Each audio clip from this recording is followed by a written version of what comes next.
Bitcoin. Bitcoin will become the next monetary system. Hi, I'm Michael Burrell, founder of Cryptocurrency Global Wealth. But before I indulge into fact or theory, I would like to say Happy New Year. May 2017 be a blessing to everyone and a godsend.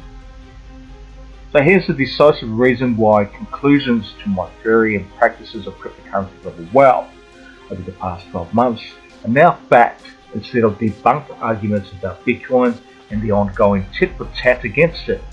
So with many arguments and ongoing debates around the globe, 2016 has been the epitome for Bitcoin. Now why do I say this? It's because the plate has shifted more considerably, either geopolitically or economically. So here's a video fully credited to London Real Academy for sharing a fact I believe is changing the world today. Andreas M. Anatopoulos, he's a noted technologist and serial entrepreneur who's become one of the most well-known, well-respected figures of Bitcoin today. Now he's engaged in public speaking, teaching and writing.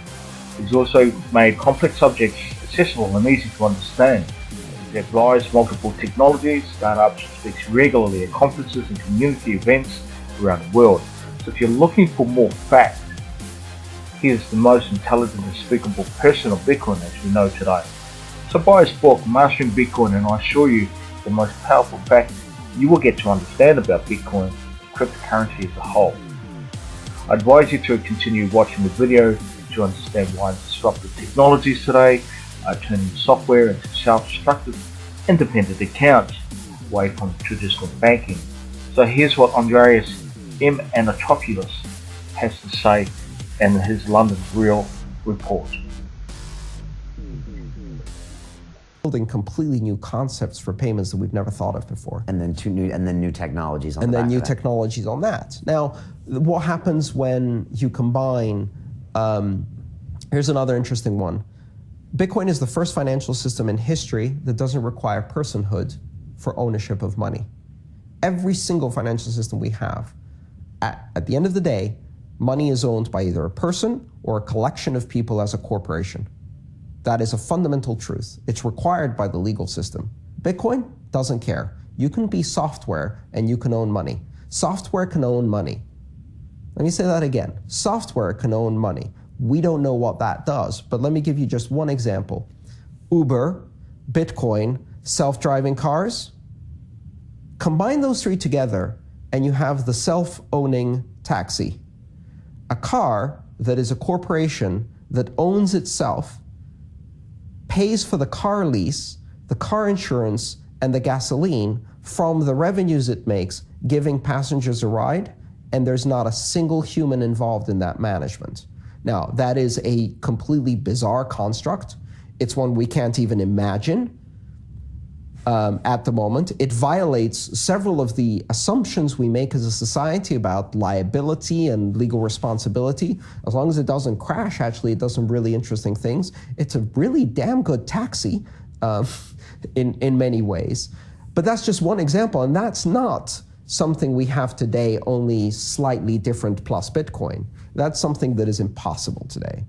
And you start opening up these branches of innovation and exploration in science that simply have no precedent.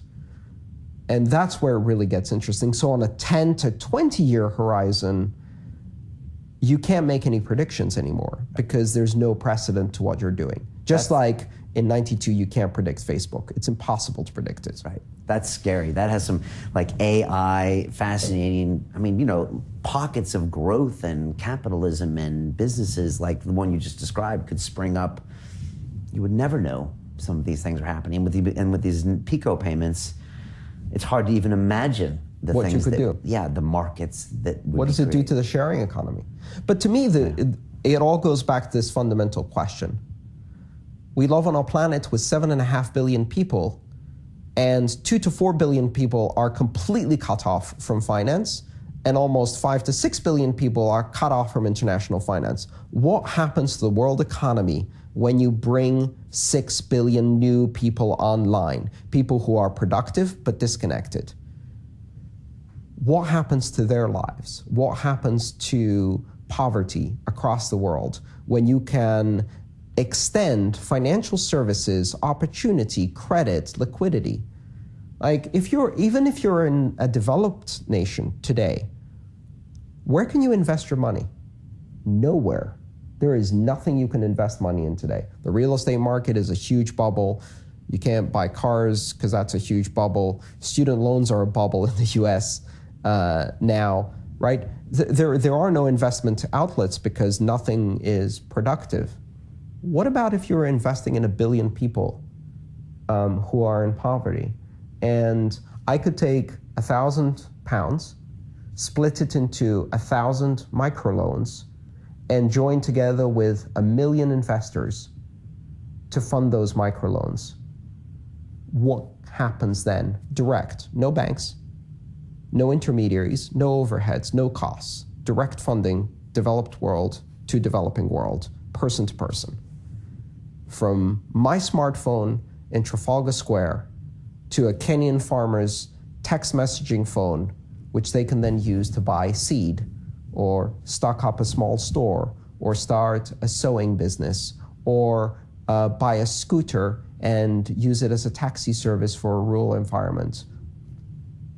That is where Bitcoin's possibility really is. The reason we cannot extend financial services to the rest of the world is not because they don't have money. It's not because they don't have productive potential. It's because banking as a series of brick and mortar, high overhead, high margin services is not scalable. But banking as an app backed by a network-based currency and system of trust scales enormously, and it can be extended into the most remote areas.